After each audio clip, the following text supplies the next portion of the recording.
Hi guys, kung na-experience nyo yung makating lalamunan, try nyo to. Based on my research guys, 3 bote lang daw ng bawang.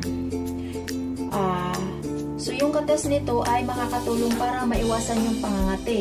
Kasi may antibiotic na ito guys. Kaysa bibili kayo lagi ng gamot sa mga pharmacy. So try nyo naman mag-herbal guys.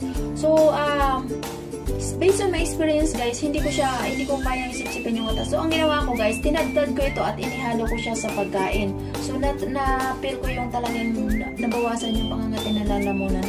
Kasi ang hirap guys, especially sa atin na mga pumapasok sa trabaho.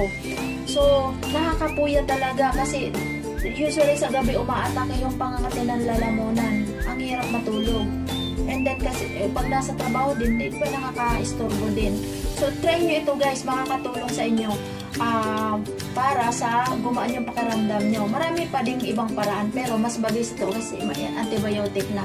So yun lang guys, ayun nakatulong itong video na ito para tips na rin sa inyo.